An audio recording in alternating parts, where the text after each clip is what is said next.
Hello, my name is Antonia and I'm an artist extraordinaire, so welcome to my studio and my world.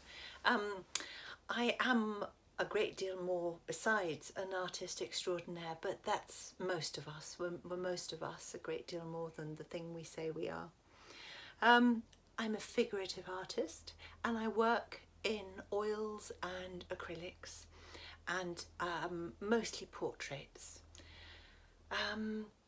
I think that my USP, my unique selling point in this world, is that I'm not trained to do anything. I have no qualifications for any of the work that I do whatsoever. To me, that is fabulous. I love qualifications. I love how other people get them, and I am full of admiration, but I just chose not to because I like to be unrestricted in every way, legally. By that I mean that I don't want to act illegally. I will have legal restrictions. But I don't want to be curtailed in any way. And though I think curtailment is wonderful, I work the way I do best without reference to an organisation or to other people's rules, except that I do follow rules. I follow rules of kindness and compassion and love. However, that sounds really hippie-like, and I'm not a hippie, but I am very interested in how the world runs. So I want to tell you about the work that I do as an artist, and I use my art and my writing and all that I have experienced in life to work on difficult subjects. And I work on end of life, death and dying, and I'm currently working on addiction. So briefly, the work on death and dying and the end of life is a collection of paintings and words called the A Graceful Death exhibition. So we call it AGD for short, A Graceful Death. So AGD began in 2007 with the death of my partner, who I had loved so very much. So I had thought before he died that love conquered all. I knew that death happened in the world, but I thought, you know, if you love somebody and you are in love, then you are immune somehow, you're invincible. And that isn't true, not necessarily, not in the way that I thought it was, in that he won't die, even though he has cancer. He won't die because I love him, end of story. Life isn't like that. So Steve died. It sent me into the most difficult place of utter and total grief and despair. I had never experienced anything like it. And while he was dying, I started to paint him as he was deteriorating. So I painted his dying and I painted his death. I painted him on the day of his death. This seemed perfectly normal to me while I was doing it. And it took me 2 years, from 2007 to 2009, here in this studio, of working on paintings of Steve, dead and dying, just to kind of try and work out what had happened. You know, what is this dying, this death, this disappearance, this gone, this goneness? Where is he? You know, he stopped breathing, he's gone. What is all that about? It's really hard to get your head around, and I still haven't. So in 2009, I put on the A Graceful Death exhibition here in this house, and I didn't think people would come to see somebody else's paintings of a dead and dying partner, but people did come, and they came with their own stories. And I realised two things. First, I'm not the only person to be bereaved, and second, most of us have stories to tell but nowhere to tell them. Following on from the A Graceful Death exhibition here in 2009, I started to work with other people who were dying, and the exhibition grew. And I asked the people that I worked with, who are you and what do you want to say? So by about 2016, there were over 50 paintings and interviews. There was poetry sent in by people from outside who came to see the exhibition. There are video interviews with the people I painted, with the sitters. There are stories. There is music which is specially composed for the exhibition, and the exhibition is now so big it's like an experience, and I don't paint for it anymore because I think 55 paintings actually is enough. So the A Graceful Death exhibition was a kind of life change for me that I had no idea I was going to take. And I started to work with people at the end of life. And I started to work as someone who was, I'm going to call it a holistic listener. And I do that to this day. Just holistically listen. In fact, I'm going to show you examples of the A Graceful Death paintings before we do the addiction painting. I've put aside some paintings for the A Graceful Death exhibition, and I'm going to start with these two, which are a diptych, but I want to show you them individually first. This is Steve.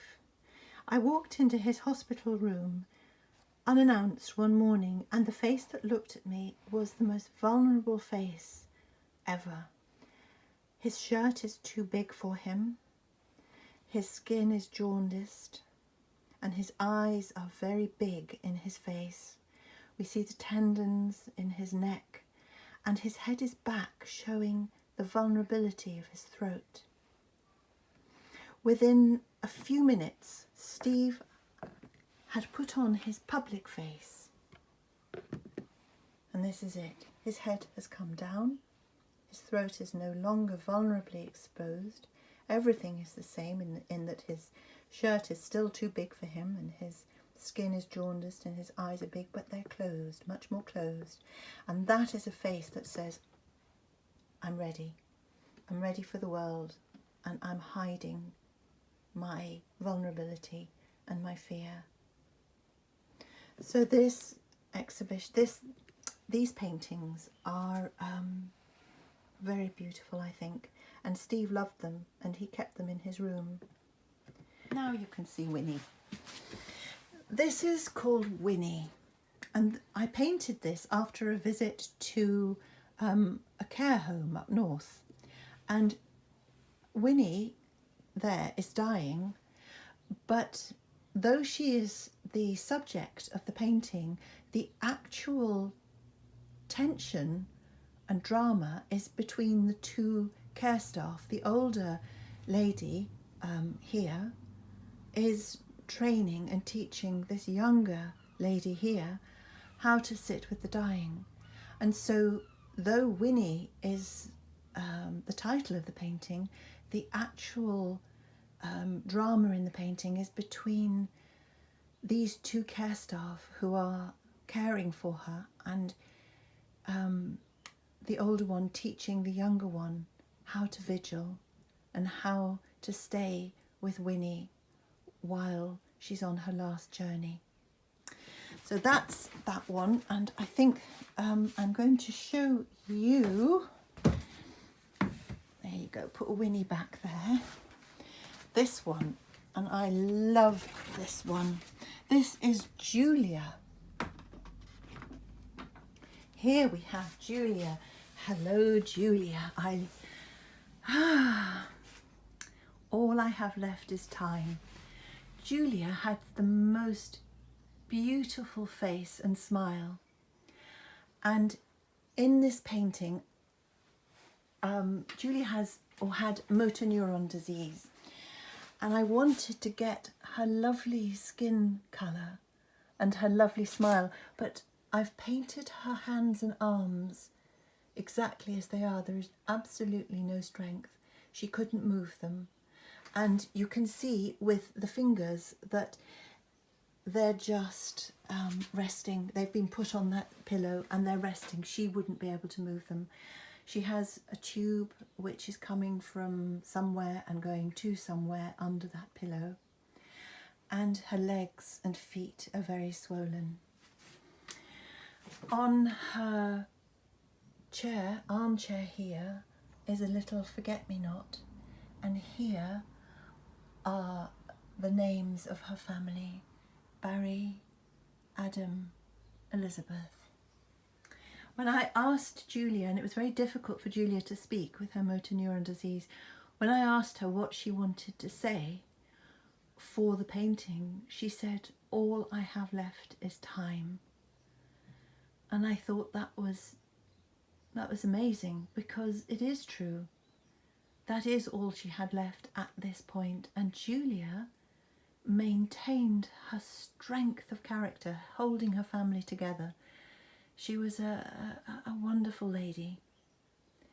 I was there for her death, and I felt very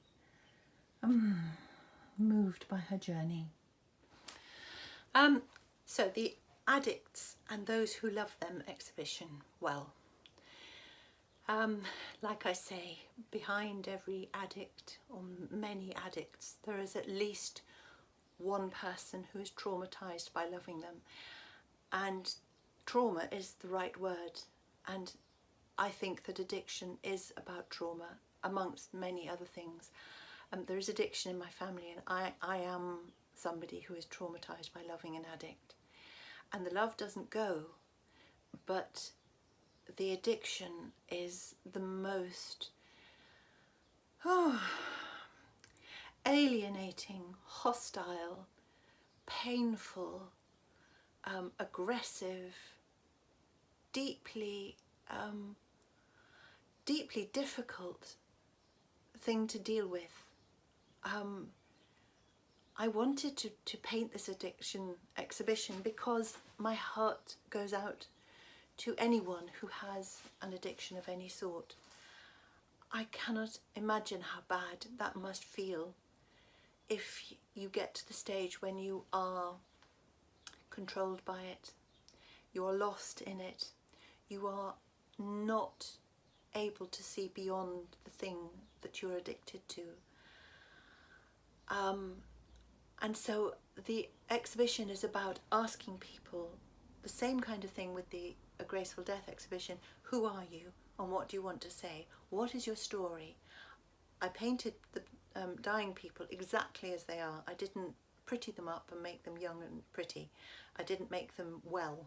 I made them who they are now in front of me. That is the same thing I want to do for the Addicts and Those Who Love Them exhibition. So I've done probably about 12 paintings now, 12 portraits, and onto the actual painting I've written some of the words of the interview which I've held with each of the sitters, and most of the sitters are happy to be identified, some of them are not, in which case I find a way, which I'll show you. I'm going to show you some paintings. There is one of the paintings which you cannot identify the person in it, but her words are very, very important. What is this thing, addiction?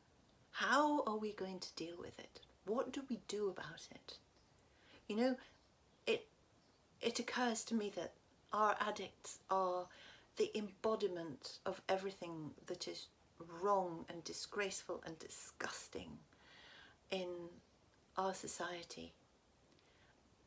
And yet every addict is a person with a heart and a soul, and they didn't start out addicted. So much of addiction is about self-medication and pain, utter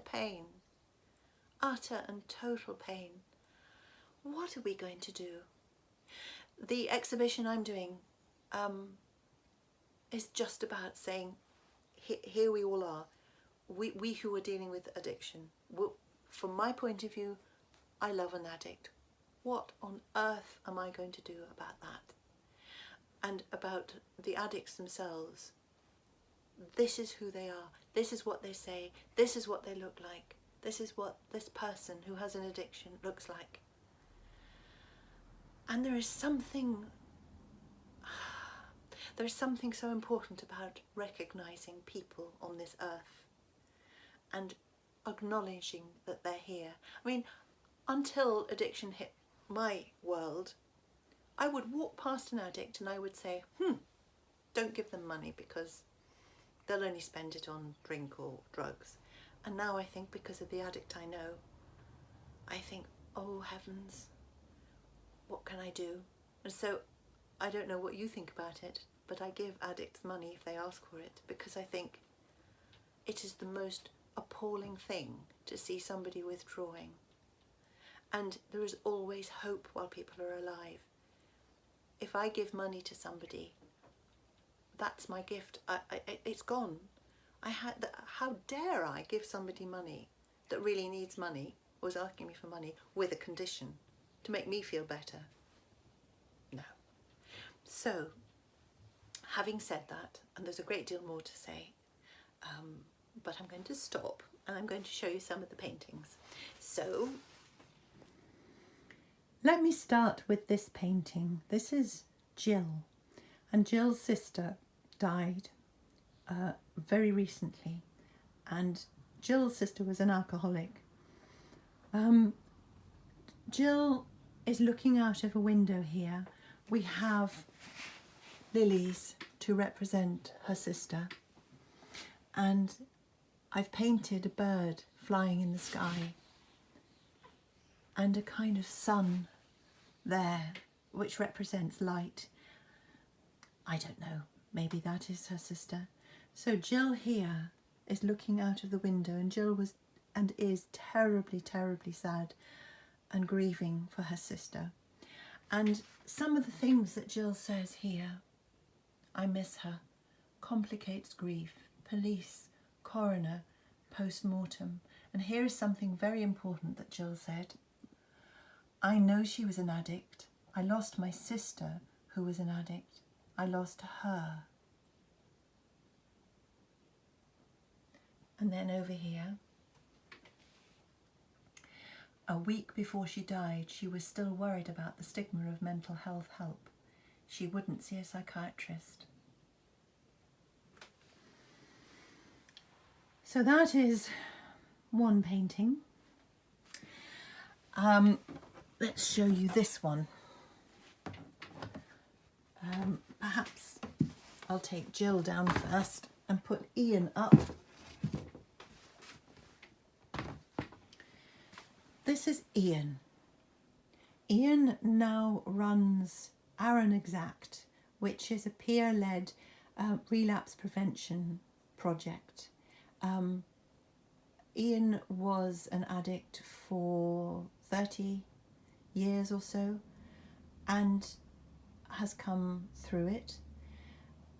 He's remarkable, and I want you to look at his face and all the life that's in this man's face. He is an absolutely remarkable person, and he does a lot of good. Some of the words on his painting: alcoholic parents, 50% genetics, 50% environment, grew up with both. How about this one? Addiction is not a fucking disease, it's an illness. Boxing saved me for a while, anger management, had a temper, went inside myself, then outside, Borstal, bullying. And then at the bottom, only now I feel life is thriving. There's Ian. And I'm going to show you now something I'm going to call Mum. This lady doesn't want to be identified, and so I've painted her standing from the back, and I've put angel's wings on her, as only a mother or somebody, anyone who loves an addict, should have wings on their back angelic wings. Oh, this is a sad story. Her son, crazy, destructive kid. My one and only child is a disaster. My kid is not functioning. I wish it would be over. It's torture for everyone. Best to say goodbye forever. Oh, I woke feeling sad. I know where that sadness takes me. I have to let it go. Have to let it go. A force bigger than me. I got nothing. I can't understand it. And then the sad thing at the end. I'll never know my grandchildren. And this mother loves her son so much.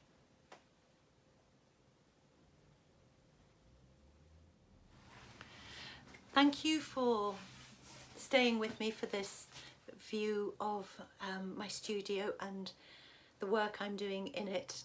I'll be back soon. There are works in progress for the addiction exhibition, and I will show you what I'm doing and talk about the stories of the people that I'm meeting. I also support people who are facing the end of life, and I do that under the radar, I call it. I won't identify anybody, but we can talk a little bit about the insights and the lessons that I'm taught by everyone that I meet. Anyhow, have a lovely day, night, wherever you are, and I'll see you again soon.